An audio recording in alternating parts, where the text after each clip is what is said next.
Oh, right. No, I put it back over there, didn't I? Son of a gun. I'm not going to go get it.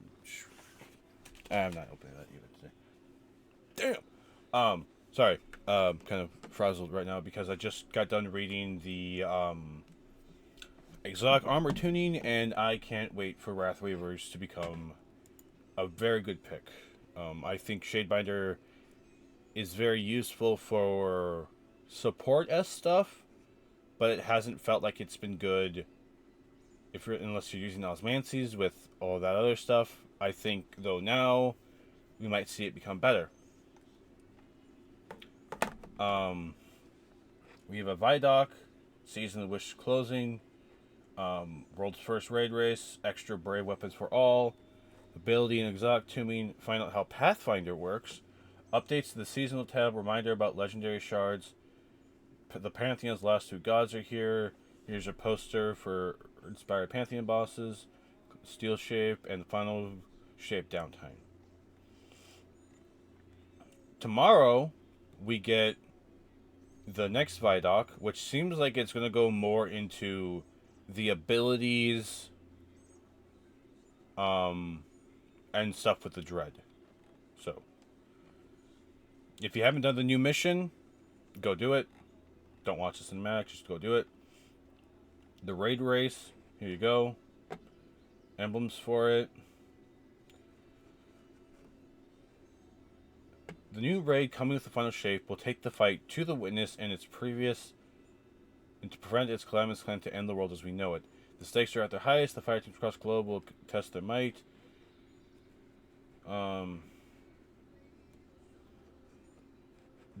Broman and Rec 1568 will be there. If you're a creator looking to take part, signups begin today. Stand in Salvation. Watch 2 hours of any Destiny 2 streamer.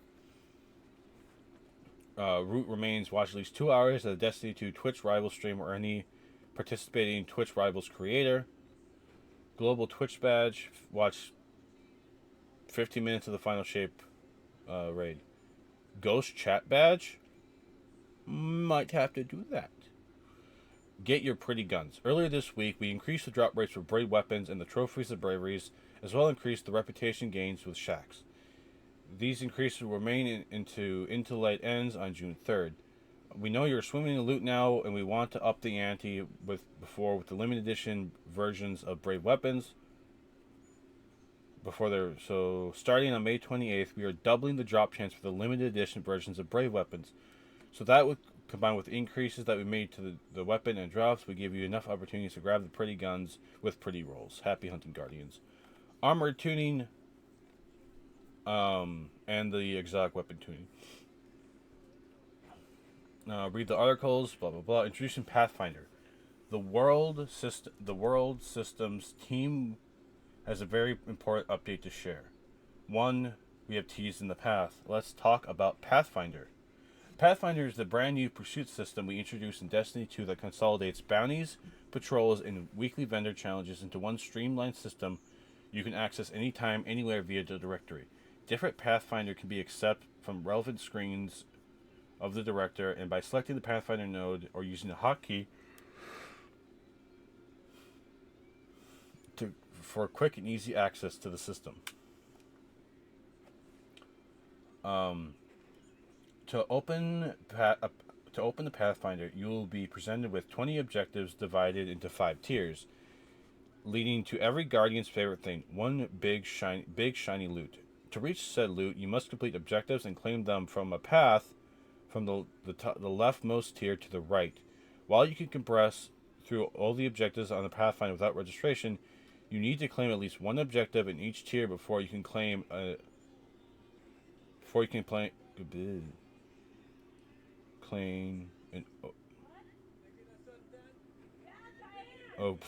an objective in the following tier.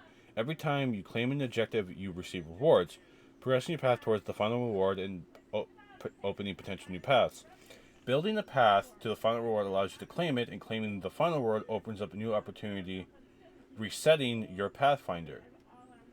Resetting your Pathfinder costs Glimmer, but it'll give you a new set of objectives to complete and a new final reward to pursue. These new cards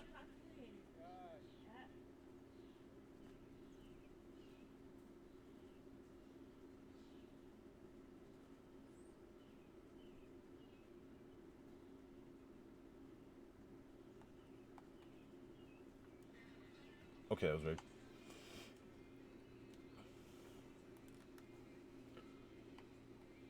Um,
Sorry, my brain is trying to do two different things at once.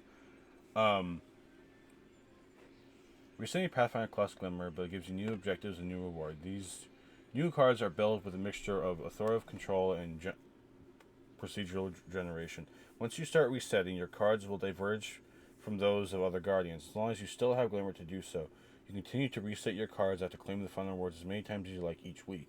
But the value of the final reward will diminish with the resets of your cards. To a point, however, every weekly reset, the value of the final rewards will also be reset.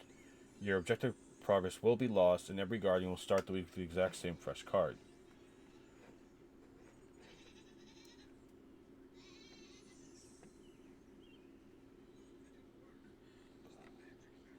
Where is Pathfinder? The final shape will launch two Pathfinders, one available to all Guardians that replace the bounty system weekly challenges for our core ritual playlist, and one that you will unlock in the Pale Heart as part of the expansions campaign. The Ritual Pathfinder provides you with a set of objectives that span all our ritual activities: Vanguard Strikes, Nightfalls, Onslaught, Gambit, and Crucible. They're keeping Onslaught. Some of these objectives can be completed with any of these activities, while others require you to dive into a specific ritual or mode. An update later in the year of the final shape will make it easier to get to those ritual screens while you are in your activities, as well as make it easier to access the ritual's Pathfinder. While we don't want to reveal too much about the new destination, you can expect some kinds of objectives on the Pale Heart Pathfinder to roughly align with what you expect to see from destination bounties, with an addition of some of the new location-based objectives called field assignments. When field assignments are featured in your Pathfinder, you can expect to see them marked directly on your destination map, where you can track them to take advantage of our waypoint system to navigate to their location. Why is Pathfinder? Oh my god. When we set out to build Pathfinder, we had four core goals. The first goal was consolidation. D2 is an enormous game that has evolved consistently over the last decade. Many pursuit systems have been added to the game over time, and some systems can be accessed in a myriad of different ways to make it difficult for Guardians, experienced or not, to understand what they can be doing with at any given point in time. We set out to build one system that has the capability of aligning all of these into one cohesive UI that you can access wherever you are. Our second goal was to give players more agency. Bounty systems in Destiny 2 typically let the Guardian pick from a handful of fixed bounties that reset each day and provide repeatable bounties for those who wish to further engage with the system. These limited choices result in a system where it felt perspective about how you should play, instead of putting you in control. We want Guardians to feel ownership over their engagement with these systems, with the ability to chart course that matches their goal to play in their play session. Summon Primevals in Gambit by filling up your team bank. Do 3 Primeval summons.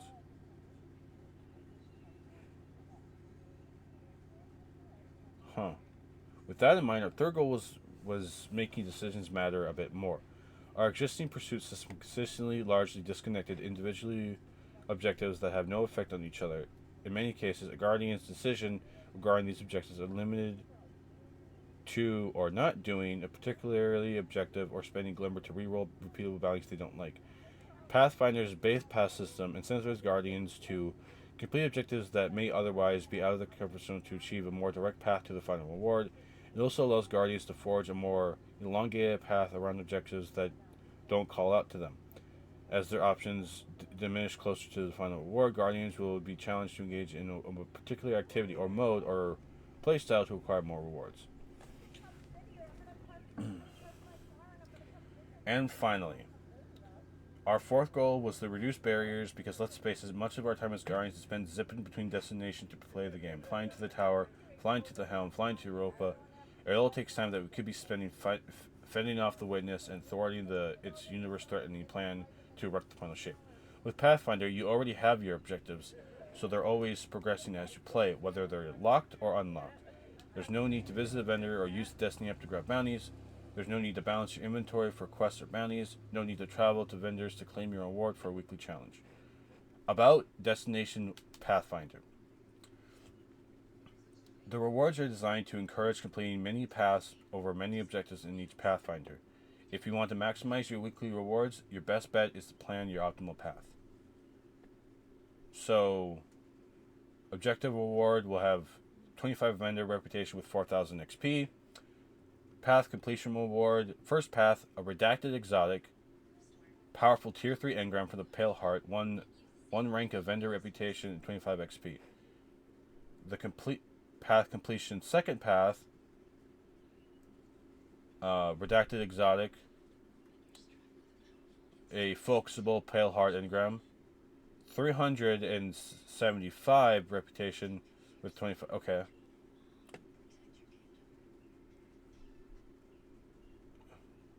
Third path, 1 through 3. You can get any of these. Fourth, this is the repeatable one. So yeah, this is what they mean by you'll always get, for doing an objective, you'll get 4,000 XP with 25 vendor reputation. The first time you do the path, you get the redacted exotic, a powerful tier 3 Pale Heart gear, and a full rank of vendor reputation for whatever specific vendor. You reset it, you gain a focusable Pale Heart engram, whatever vendor's objective you just completed. Objectives, calibrations, directly replace bounties, most common objective on the Pale Heart Pathfinder. In the Pale Heart, defeat combatants of a certain faction, defeat commands using weapons that match your subclass type.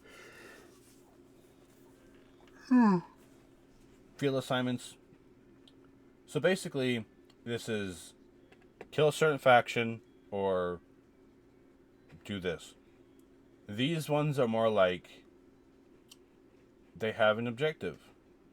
Go to this area and defeat so and so. Or go here and complete this event.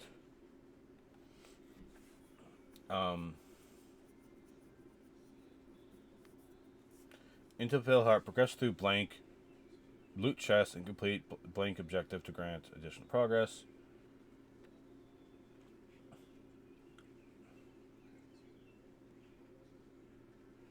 Let's talk about the ritual activities. Crucible, Gambit, and Vanguard vendor bounties will be placed with a unified ritual Pathfinder. A single instance of the Pathfinder will contain objectives specific to each ritual activity. Blah, blah, blah. Okay, so this is the... Okay, this is the standard one.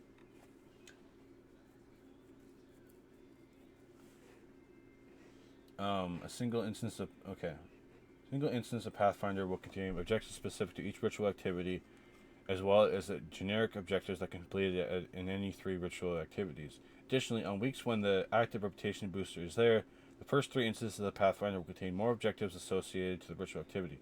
So if Crucible reputation booster is active, Pathfinder will be more Crucible focused until after the 3rd reset. Completing an objective node awards experience like an individual bounty completion. Completing the path is designed to akin to completing a weekly bounty vendor. Completion rewards include prime, engrams, bright dust, and experience. However, when vendor challenges are limited to 3 per week per character, Pathfinder's progress is shared across all characters and is repeatable. Due to these differences, the amount of rewards have been redistributed accordingly. So, The first 3 completions will give you a Prime Engram, an Enhancement Prism, Bright Dust, and Experience. The next 7 completions of it will gain Enhancement Prism, Bright Dust, and that. And then... Okay. So let's say it's Gambit. You'll gain your first 3 completions of Gambit. Will give you Prime Engrams, Enhancement Prisms, 150 Bright Dust, that. Your next 7 completions will only be the Enhancement Prism, the Bright Dust, and Experience.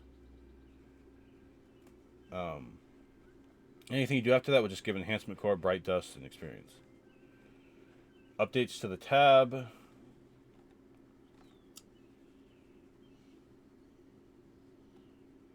Starting June 4th, many players will be able to set any quest category on the left column as the default when you enter the quest tab.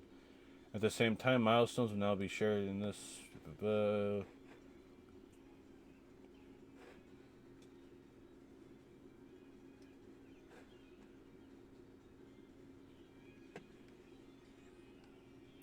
We'll let you know when you can launch it directly from the details screen. These changes...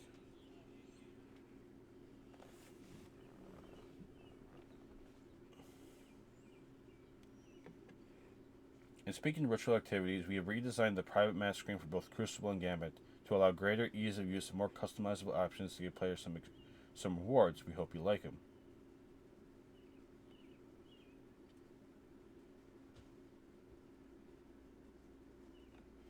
Wait, what?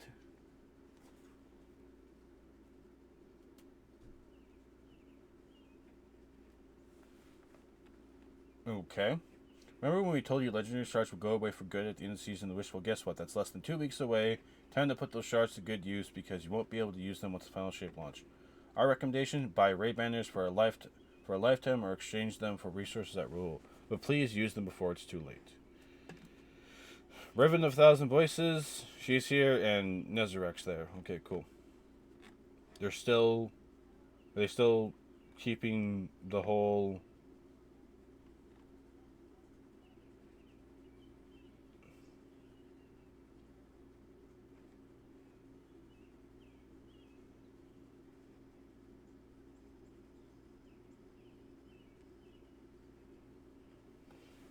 Hey, wait, that's me.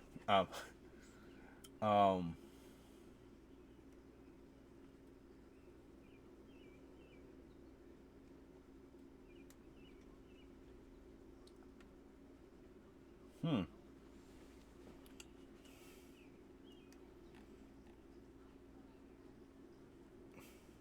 Interesting.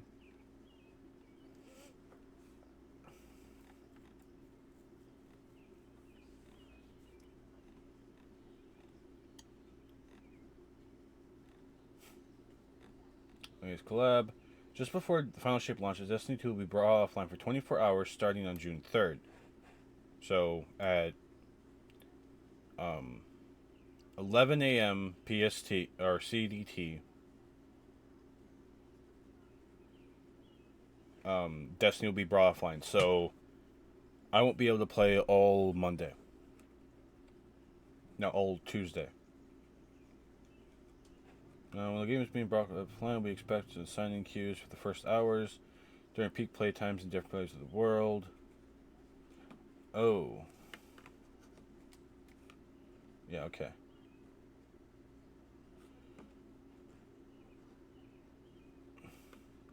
Claim your rewards.